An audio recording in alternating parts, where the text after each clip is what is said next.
Have you ever felt rejected? As if no one sees you, as if your story doesn't matter, as if even God himself had forgotten you?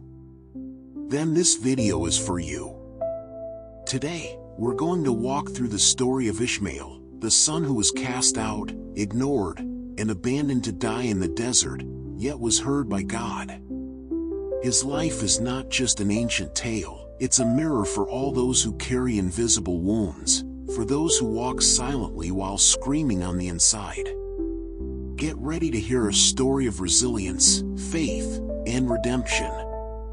Because Ishmael wasn't just a child of the past, he was the beginning of a promise that still echoes in the hearts of the forgotten. Imagine growing up in a household where everyone looks at you, but no one really sees you. Where you smile, but your gestures irritate. Where your very existence, no matter how innocent, seems to make others uncomfortable. That's how the story of Ishmael begins. The firstborn son of Abraham, the patriarch of faith. A child not born of romantic love, but of a desperate decision. And that beginning would mark everything that followed. His mother, Hagar, wasn't a wife. She was a servant, given to Abraham by Sarah, his wife, in a human attempt to speed up a divine promise. And the result? A child outside the original plan. The problem? That temporary solution turned into a permanent wound. Sound familiar? Sometimes in life, we try to force what we think we deserve, only to find out that everything has its time. Even in the womb, Ishmael carried a weight he couldn't understand. A name given from heaven, Ishmael, meaning God hears, wasn't just a label, it was a promise. But growing up with a promise doesn't guarantee growing up with acceptance. And he would learn that soon enough. Sarah began to look at the servant differently. And we're not talking about soap opera jealousy. It was a kind of pain mixed with fear, the fear of losing control, the fear of being forgotten in your own story. It's the kind of reaction many people have when they see in someone else what they believe life denied them. That's how many family conflicts are born even today. Pregnant, Hagar fled to the desert. What kind of woman runs alone into the wilderness while expecting a child? One who can't take it anymore. One who'd rather collapse under the sun than stay invisible under someone else's roof. And there, in a place with no witnesses and no Wi-Fi, an angel appeared.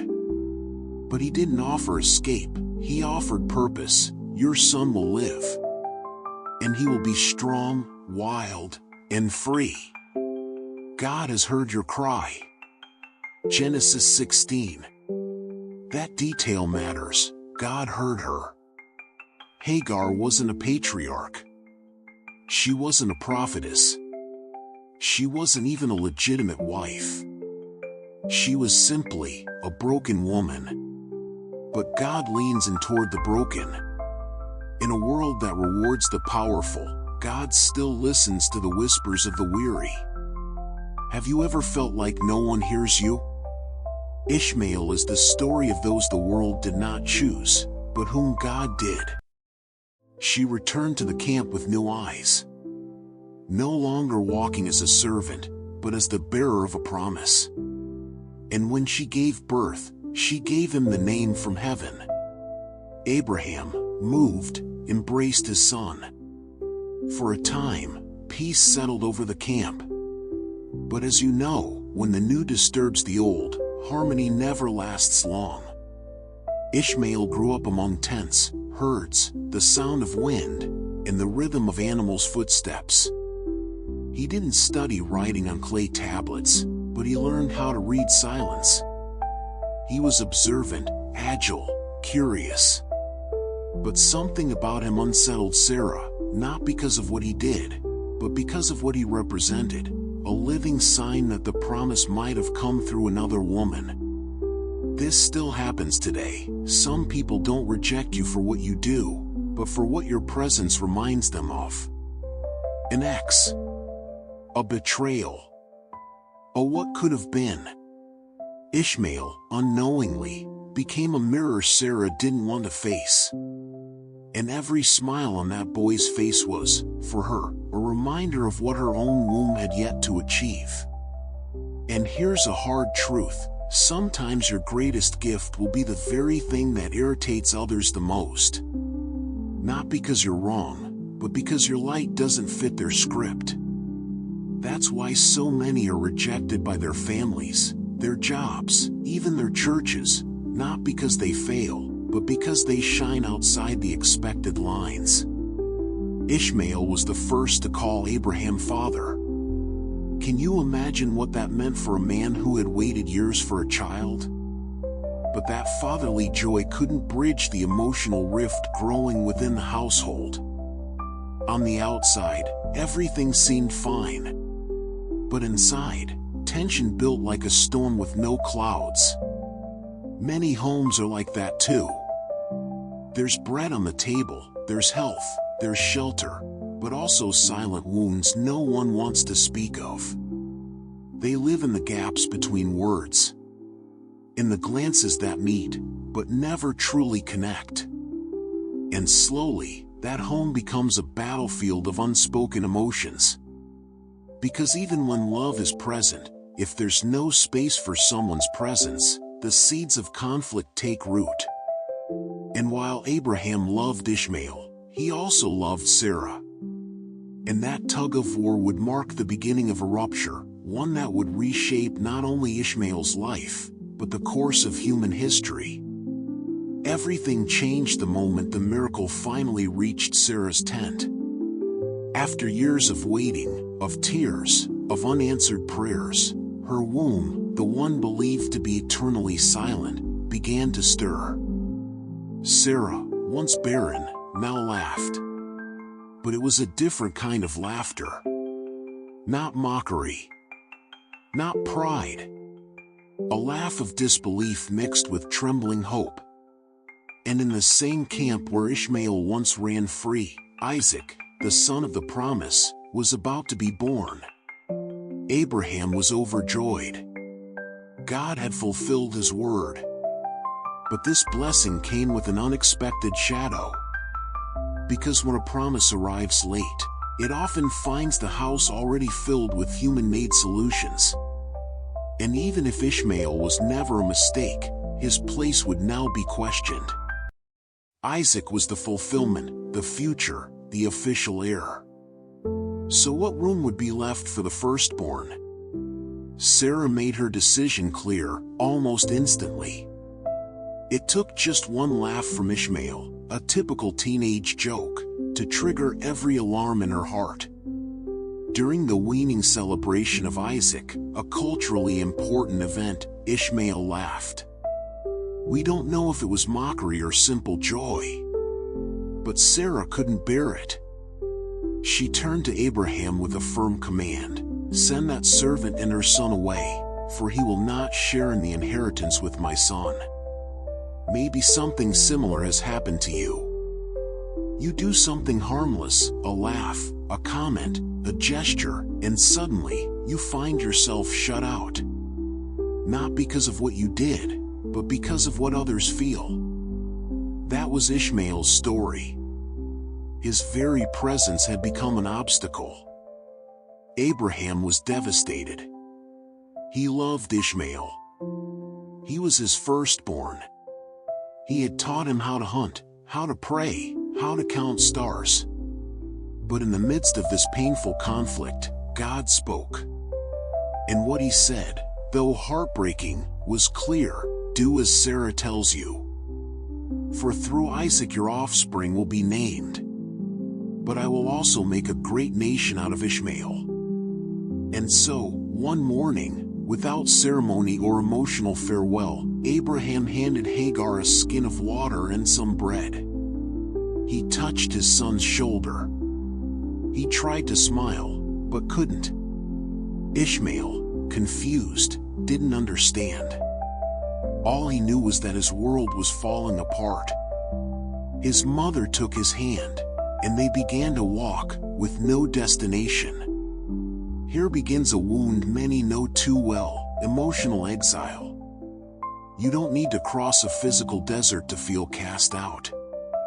All it takes is a betrayal, a cold shoulder, a harsh word to turn your home into a wilderness. And in that emotional desert, loneliness screams louder than the wind. Ishmael and Hagar knew what it meant to walk without direction, without visible promises, with hearts that had been torn in two. The desert sun was merciless. The water ran out. The bread turned hard. Their strength began to fail. Hagar couldn't take it anymore. She placed her son under a bush and walked away. She couldn't bear to watch him die. She sat at a distance and wept. A dry, ancient, soul-deep weeping. Have you ever cried like that? Not with words, but with your spirit. Not for yourself, but for someone you love. And then, something happened that would change everything. Ishmael didn't scream. He didn't cry out in despair. He simply let out a faint groan, and God heard him. It wasn't Hagar who received the answer first. It was him, a boy, alone, abandoned, dying. God heard the voice of the boy. Genesis 21 verse 17. It's one of the most powerful lines in all of Scripture, because it shows that God hears what no one else does. An angel called out to Hagar. He told her not to be afraid, to lift the boy, to take him by the hand, because God would make him into a great nation. And then, he opened her eyes. Not to give her a spiritual vision, but something tangible, a well of water. The provision had been there all along, she just hadn't seen it through her pain. That happens to us too. Often, the answer we're searching for is already nearby. But fear, heartbreak, resentment, they blind us. You don't see opportunity. You don't see a way out. All you see is desert. But God still opens eyes. Sometimes through a conversation, a friend, even a video like this. He keeps showing wells to those walking in dry places. Hagar ran. She filled the skin. She gave her son water. He drank. He breathed. His eyes opened again. Life returned. And in that moment, something eternal was sealed. God doesn't just hear. God intervenes. That well was more than water. It was a symbol of hope, survival, and destiny. From that moment on, that place stood as proof that even the rejected can be restored. Ishmael was never the same after the desert. Not because he was broken, but because he was forged. Unlike many who grow up surrounded by comfort, he was shaped by sand, by hunger, by the fierce eyes of a mother who never stopped believing. The sun burned, yes, but it also illuminated. The desert, though harsh, became his teacher. He didn't have a tutor to teach him with words, but he learned with every step.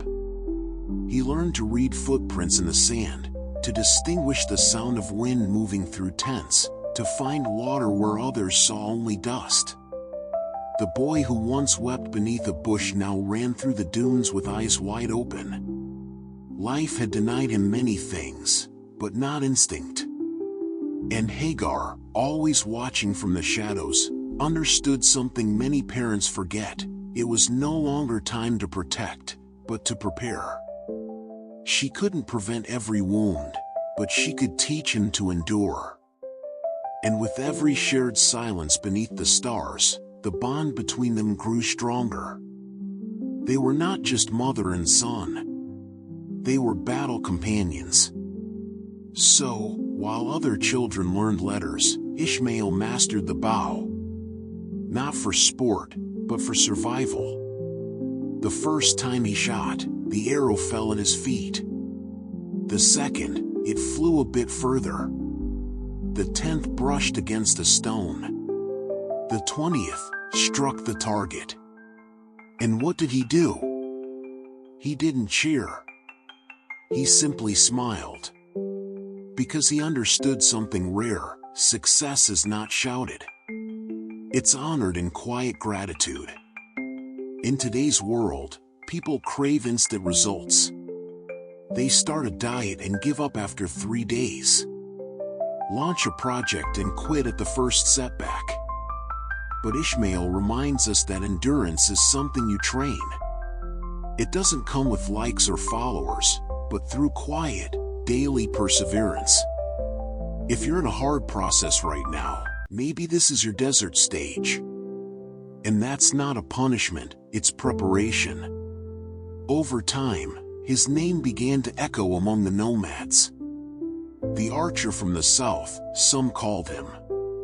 The one who hunts with his eyes closed, others said. They weren't exaggerations, they were earned. Respect carved in sand. But behind that strength was something few could see: an absence. The absence of a father. The absence of a home that never returned. Sometimes, as he sharpened an arrow or lit a fire, his mind would drift. He thought of Abraham. His voice, his hands. That exact moment when he looked at him but couldn't say goodbye. That wound didn't bleed outward, but it throbbed within. And yet, Ishmael held no resentment. Because he understood, some decisions aren't born from hatred, but from fear or blind obedience. Hagar knew it. She felt it. That's why, when Ishmael came of age, she knew it was time to help him build a new home. She returned to Egypt, her homeland, and found him a wife. It wasn't a grand wedding. There were no noble guests or spilled wine. But there was bread, there was fire, there was covenant. Because not every union needs a spectacle. Sometimes, all it takes is two hands entwined, and a heart willing. Marriage marked a new chapter. Ishmael was no longer just a survivor. He was a head of household, a husband, a future father. But his soul remained restless. Why? Because the soul of the wounded does not long for power. It longs for peace. And though the desert gave him space, it did not always give him rest. They slept beneath the stars, ate only what was necessary, hunted only what was needed. And slowly, as the years passed, Ishmael's once lonely tent began to fill. First one child, then two, until there were 12. And with them came clans. And with the clans, territory. But he never forgot where he came from. He never allowed leadership to steal his humility. To the younger ones, he taught how to find water where others only saw death. How to read invisible tracks. How to shoot arrows with precision. But above all, he taught them something the modern world has lost: the ability to endure without losing tenderness. Because yes, he was strong. But he was also the boy who once wept and was heard by God. That is where Ishmael's true greatness lies. Not in his achievements. Not in his land. Not in his fame. But in his story. Because there is power in not giving up, in walking with open wounds and still choosing to build something lasting. In turning abandonment into momentum. Tragedy into purpose. And that is something we can all carry into our lives today. While other peoples built walls, Ishmael raised tents. While kings chased after crowns, he taught his sons to read the stars. He had no throne, but he had territory. No trained armies, but his descendants moved through the desert as if it were an extension of their own skin. And that, in truth, was his greatest weapon, knowledge of the land. Each of his sons, Nebaioth, Kedar, Adbeel, Mibsam, Mishma, Duma, Massa, Hadad, Tema, Jetur, Naphish, and Kedema, grew up with a sense of identity that didn't come from palatial lineage, but from a promise fulfilled in the dust. They were sons of the earth, yes, but also sons of heaven. Not born to inherit palaces, but to claim routes, wells, and respect. The tribes began to take shape, like branches from a tree planted in tears but watered with perseverance. Each of Ishmael's sons carried not just his blood, but his story. And in the desert, where everything is easily forgotten, that story was passed down by firelight, between nighttime tales and freshly carved arrows. Ishmael didn't give speeches. He didn't need to. His example spoke louder than any words. When he gathered with his sons, it was always at the end of the day, when the sun had sunk low and silence wrapped around the tent. He would take his bow, aim at the sky, and fire a single arrow into the wind. It wasn't for hunting. It wasn't for war. It was for memory. That arrow was a reminder that they had once been cast out, that they had survived, that God had heard. And with each flight, his sons learned that roots don't always grow in the ground. Sometimes, they float in the air, in what is unseen, yet sustains. Like faith, like resilience, like calling. And this, friend, has everything to do with you. In a world where people chase after titles, degrees, and outside validation, Ishmael teaches us that true leadership isn't imposed, it's lived. That legacy doesn't depend on what others recognize in you, but on what you sow every day, in your home, your work, your choices. So the question is, what are you planting? The tents of Ishmael began to multiply like stars over sand. Traders from across the lands traveled their routes. Phoenicians, Egyptians, caravans from Babylon. All knew, if you wanted to cross the desert, you needed to speak with the Ishmaelites. It wasn't politics. It was practical wisdom. He who knows the terrain, controls the negotiation.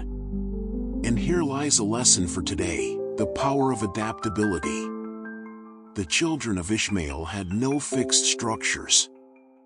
Their homes could be folded. Their paths changed. Their schedules followed the sun. But they never lost who they were. In a modern world where everything shifts, those who can't adapt get left behind. Has your job changed? Has your routine been shattered? Learn from the desert, move, but remain rooted within. Their tribes weren't perfect. There were disputes, tensions, struggles. But one thing bound them together, the memory of their origin. No one forgot that it all began with a child beneath a bush, on the brink of death. That story united them more than any flag or crest. And when the clans gathered, the name of Ishmael was spoken with reverence, almost like a prayer. They didn't need temples to remember God's faithfulness. The well, the one that burst forth when all hope was gone, still stood as a silent witness. And when someone new joined a tribe, that story was always told first. Because more important than knowing how to hunt, was knowing who you are, and where you come from. In time, Ishmael's descendants became so prominent that prophets began to mention them. Isaiah, Jeremiah, Ezekiel, they spoke of Kedar, Duma, Tema. Not as shadows, but as part of the spiritual and geopolitical landscape of the desert. They weren't a footnote. They were quiet protagonists in a story God had not finished writing. And so, the boy who did not inherit the promised land ended up forming a nation. Not through military force, not by royal decree, but because he lived long enough to see what others thought would die come alive. And that, my friend, is a promise fulfilled. Because when God says he will lift you up, no desert can stop it. With the growth of the tribes came new challenges. Because where there is land, there is ambition. And where there is freedom, someone will always try to conquer it. At first, it was only whispers, a disputed well, a flock attacked at night, a messenger who never returned. Small things, until they weren't. Neighboring kingdoms began to look suspiciously at the routes of Ishmael's sons. How could these nomads, with no walls, no kings, control the passage of so many traders? Gold, myrrh, incense, spices, everything passed through their tents. And what they couldn't buy, others now wanted to seize. But they were met with something unexpected: resistance. Not chaotic resistance, but strategic. Ishmael's men weren't soldiers for show. They were hunters, scouts, trackers.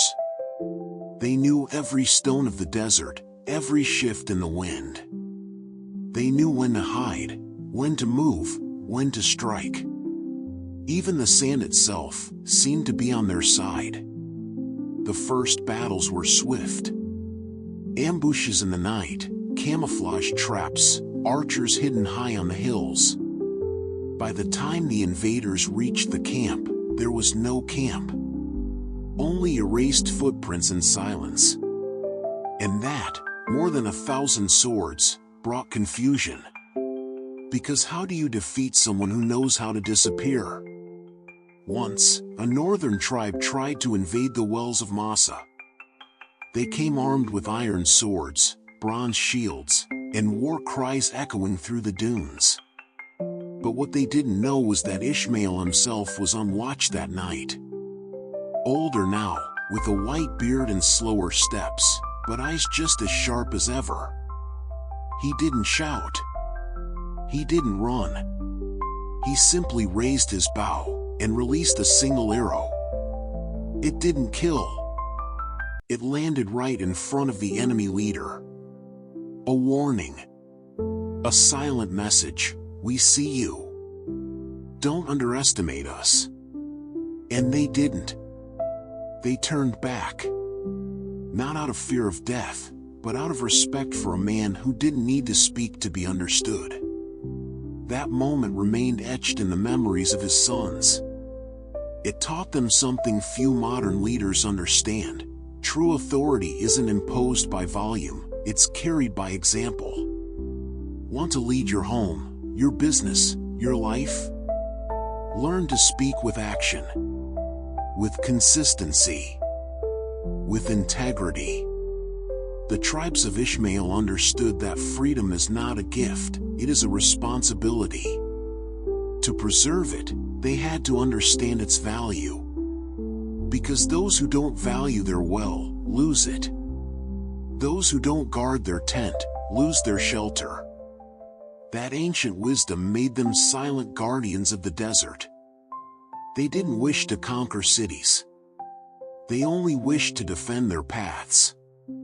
They didn't want thrones. They wanted the right to walk unchained.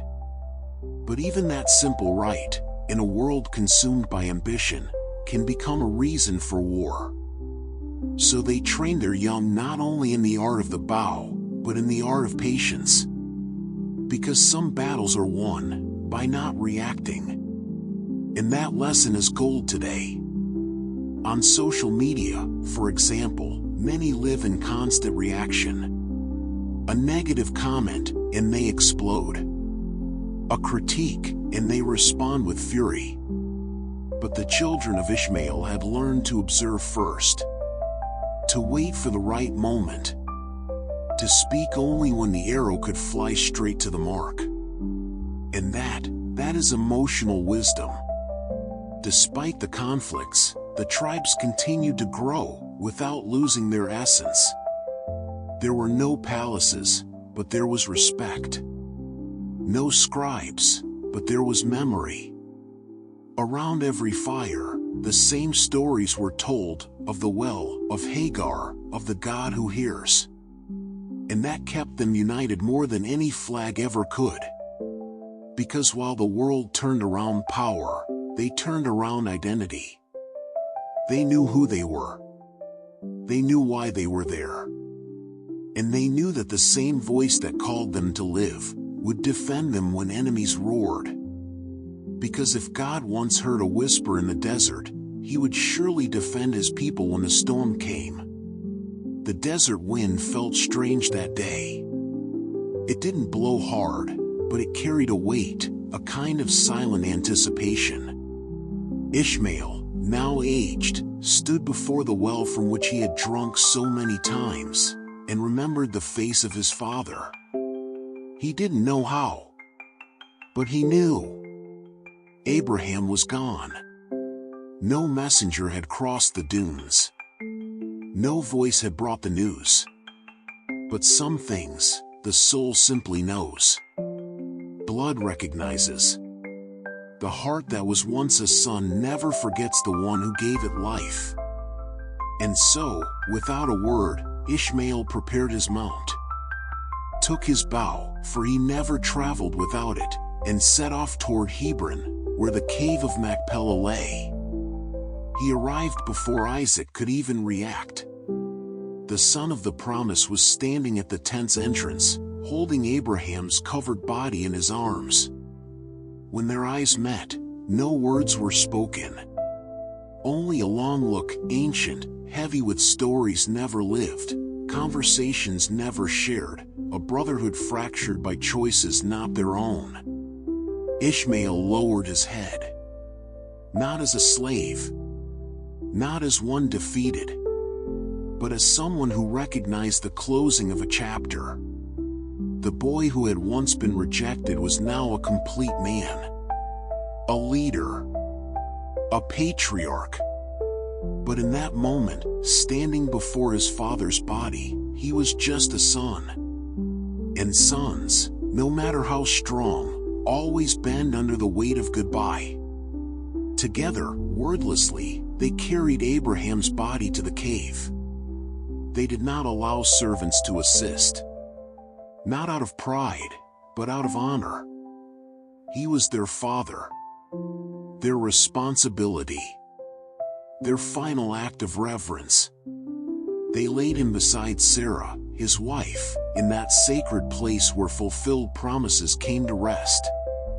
And as they covered the grave with stones, the silence said more than any prayer could.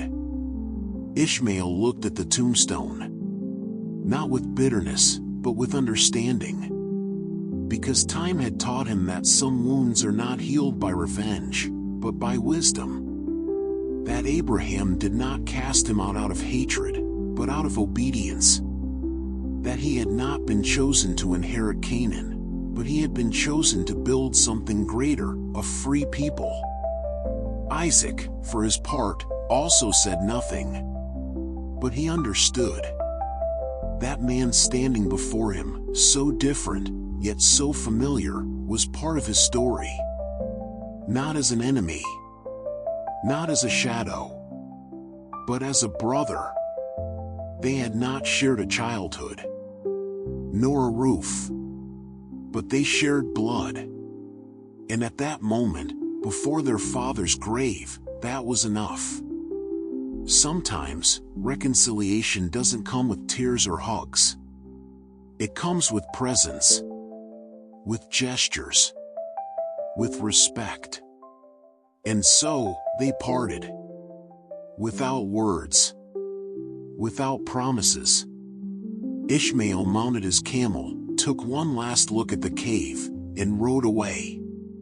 Not out of resentment, but because he knew. His place was no longer there. His home was the desert. His calling was freedom. And here lies a deep truth: not every reunion is meant to bring you back to the past. Some exist only to close a door with dignity and walk forward in peace. If there is someone in your life with whom things were left unresolved, maybe you don't need a grand reconciliation. Maybe all you need is to forgive in silence and keep going. Ishmael never saw Isaac again. Not because he hated him, but because he understood their paths were different. One built altars. The other raised tents. One lived among flocks. The other among dunes. But both were sons of the same God.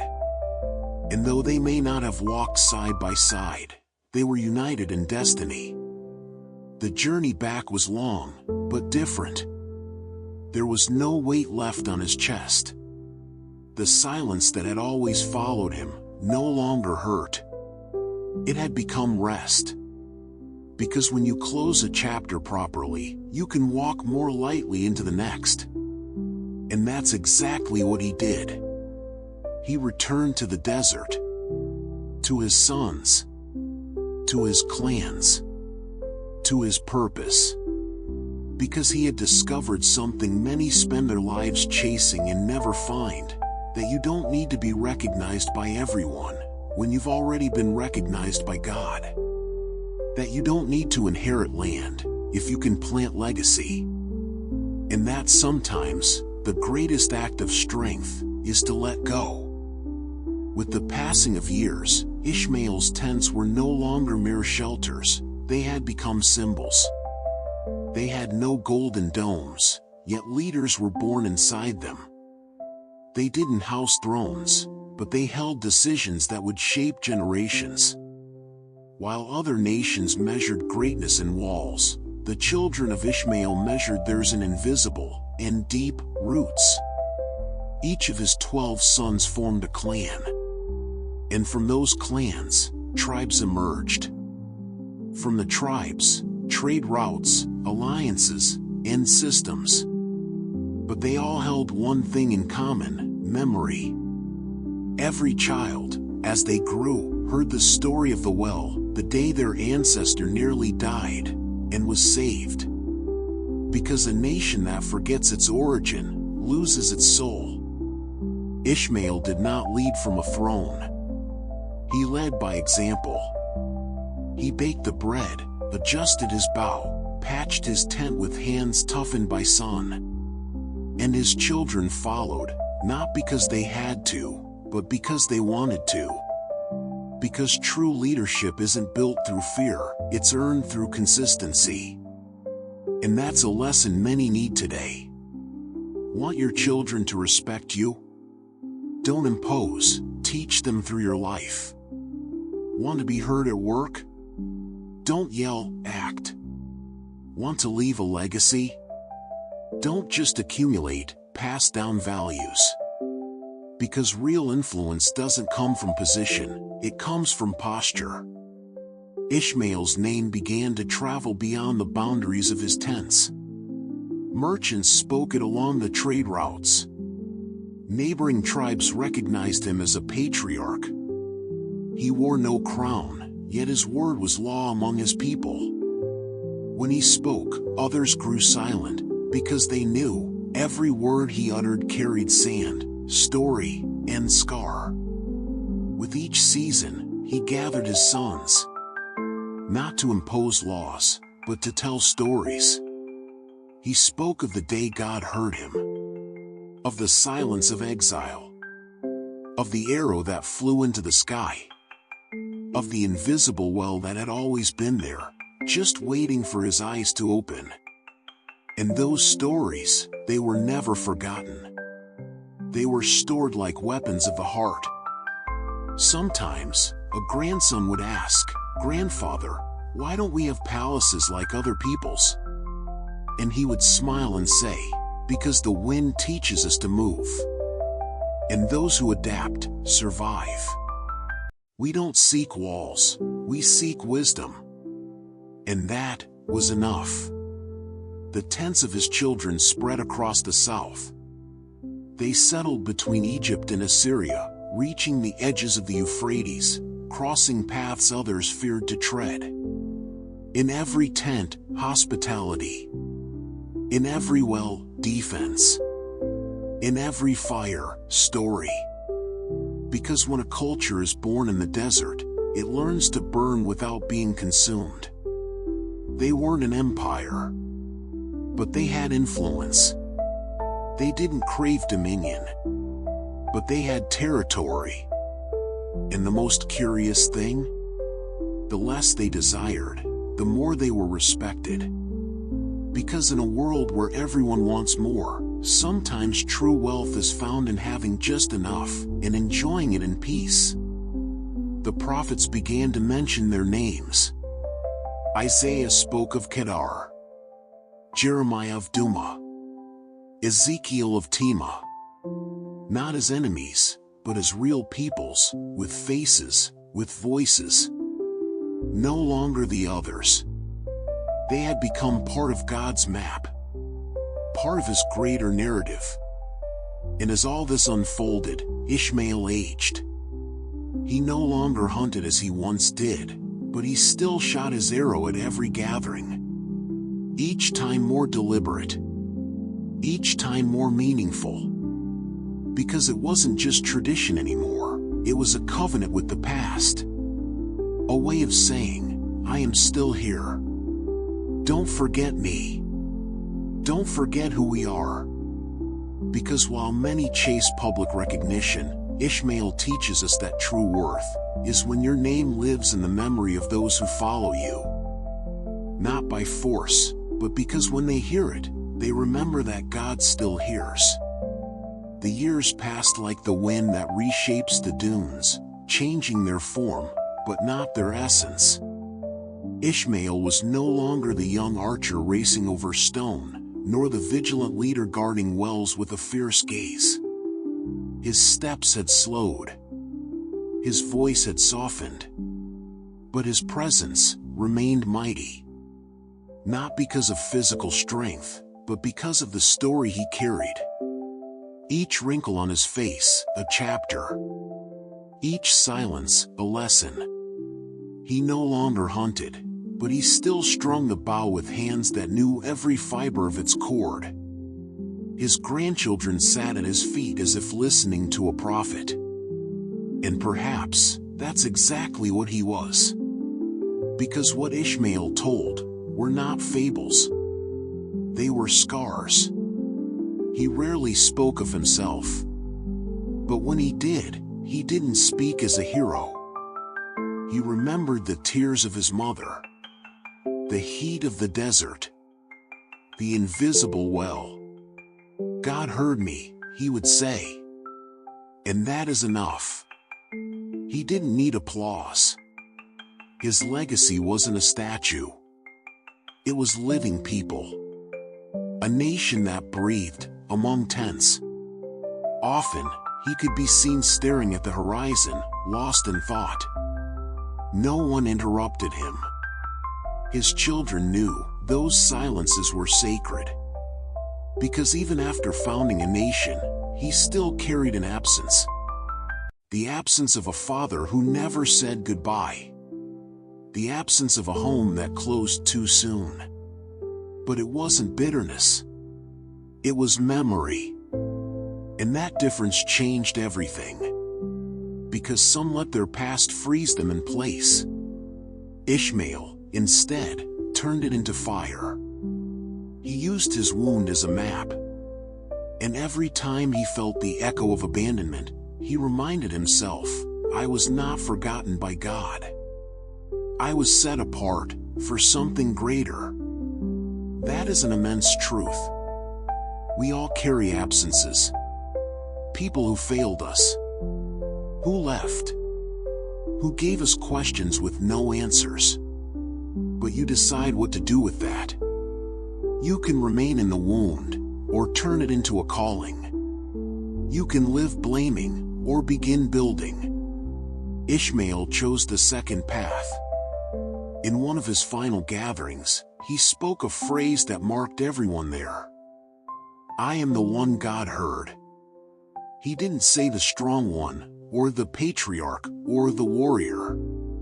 He said the herd. Because his identity didn't come from what he did, but from what he lived with God. His greatness wasn't external. It was spiritual. That phrase became a family code, an invisible tattoo. In every important decision, Ishmael's children remembered it. When founding a new tent, when defending a well, when raising their children, they would say, "Remember, we are the ones God heard." And that changed everything. Today, that same phrase can be yours. Maybe you don't have wealth. Maybe you've been rejected by those who mattered. Maybe you feel like you're off the map. But if God has heard you even once, He will never abandon you. If you've ever lifted up a sincere prayer, you're already part of something greater. Your story doesn't end at the wound. It begins there. Ishmael lived his final days in peace, surrounded by sons, grandchildren, and servants who admired him, not for what he had, but for what he embodied. He didn't build temples, but his tent was an altar.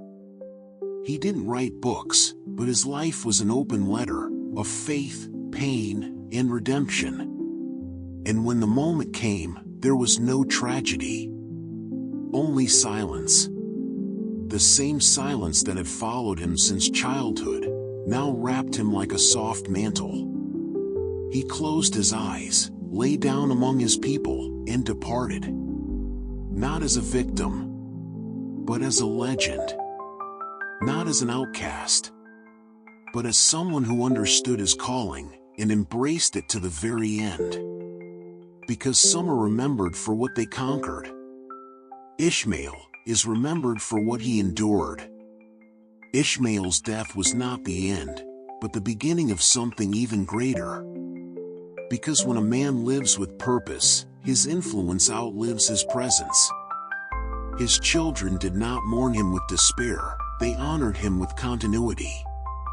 And that, in the end, is the truest tribute, to live in such a way that your story keeps walking, even after you are gone. The clans he formed didn't dissolve, they multiplied. His descendants spread across the East, controlling trade routes, negotiating treaties, founding communities. But above all, carrying with them the identity of being the ones God heard. It wasn't an empty phrase. It was the foundation of their culture. While empires rose and fell, the children of Ishmael remained. They resisted invasions, endured droughts, faced discrimination. And yet, they survived. Not because they had walls, but because they had memory. And memory is the strongest wall there is. It protects the soul from spiritual amnesia. The prophets began to speak of them. Isaiah mentions Kedar, a descendant of Ishmael, as a brave, warrior people, worthy of respect. Jeremiah speaks of Duma, another Ishmaelite tribe, as part of God's divine plan for the nations. They were not footnotes, they were recognized as part of the sacred tapestry. Even when the Israelites turned away from God, the sons of Ishmael remained on the margins of the story, as witnesses. Not temple dwellers, but guardians of the desert.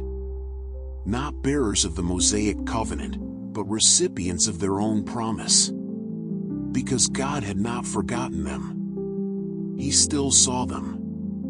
Still heard them. And that speaks to you today. Because maybe you also feel like you're on the margins. As if your story is secondary. As if your name isn't at the center of anything. But if God heard Ishmael in the silence of the desert, He hears you too, in the noise of today. Because heaven doesn't need platforms to listen, only sincerity. The ancient sages used to say, the prayers of the forgotten reach heaven the fastest. Ishmael lived that truth, and his descendants understood it. That's why they taught their children to pray, not with formulas, but with fire. To speak to God, not as slaves, but as herd sons. And that made all the difference. When someone from another nation approached an Ishmaelite tent, they didn't find splendor. They found fire burning, fresh bread, hospitality, and a story. The story of the boy under the bush, of the voice in the wilderness, of the well that saved a life. And unknowingly, that visitor was being touched by an ancient faith. Centuries passed. Kingdoms were redefined. Borders were drawn and redrawn 1,000 times. But Ishmael's name did not disappear. It was preserved, like a quiet whisper on every map. Like a background note that no one could erase from the sacred manuscript. And still today, his story lives on. Not just in books, but in the hearts of those who've known rejection. In voices that have gone unheard. In wanderers with no physical home, but who carry a home within. Because if Ishmael taught us anything, it's that the greatest refuge isn't made of walls, but of identity. So when you think of legacy, don't just think of what you can leave behind materially. Think of what you can sow in others: words, example, endurance, faith. Because that's what crosses generations. Just as Ishmael's story did, from a tear to a nation. Ishmael's story didn't end with his death. Not even with his children. His story continues every time someone rises after being rejected. Every time someone walks alone, but with dignity. Every time someone chooses to trust God, even when the world has dismissed them. Ishmael wasn't a headline hero. He didn't part the sea. He didn't build an ark. He didn't write a gospel. But he lived a faith that doesn't need a stage, a faith that breathes in silence, that feeds on endurance, that clings to the voice that called him, when everyone else fell silent. And maybe, that's the greatest teaching of all, that there is greatness in the hidden. That there is power in those who stand firm when no one is watching. That there is beauty in those who turn pain into purpose. Because what Ishmael represents is not just survival. It is divine purpose born in the heart of abandonment. Have doors been closed to you? Ishmael turned them into tents. Have they told you you're not enough? Ishmael became the beginning of a nation. Have you felt invisible? Ishmael was seen by God. Today, in a world that runs after recognition and lives off external validation, Ishmael is a divine reminder that you don't need human approval to carry eternal value. That your story doesn't need likes, if it already carries purpose. That your prayer doesn't need applause, if it's already been heard in heaven. And this isn't just a biblical lesson. It's a practical tool. Rejected from a job? Maybe you were meant to start something of your own. A relationship ended? Maybe you need to rediscover yourself first. Everything's going wrong? Maybe the desert is not destroying you, maybe it's training you. Don't be mistaken. Sometimes, God's greatest act of love is the silence that prepares you. Sometimes, the well takes time to appear, because your eyes aren't ready to see it yet. But it will come. Because God hears. And that is enough. The story of Ishmael challenges us to redefine what we think success means. To see purpose where others see tragedy. To understand that being heard by God, even once, can change generations. Because faith is not measured by visibility, but by depth. Maybe today, you're the Ishmael in your family. The one left out. The one who walks in silence. The one pulled away from where you thought you'd bloom. But you know what? Maybe you too are being prepared to lead a people. To open new paths. To leave a legacy you never even imagined. Ishmael died in peace, because he lived in purpose.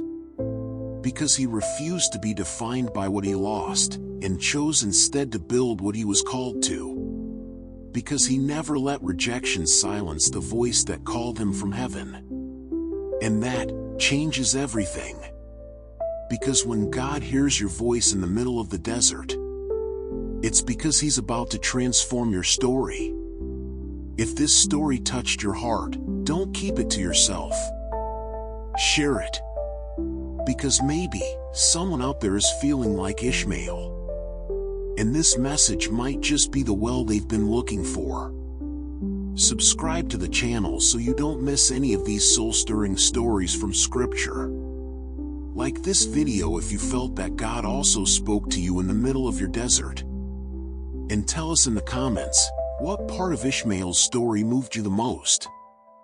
And if you want to keep exploring powerful biblical stories that impact the soul, I invite you to watch our previous video about Jephthah, another man marked by rejection, who was raised by God for something unimaginable. See you in the next video. And remember, even when the world forgets you, God always hears.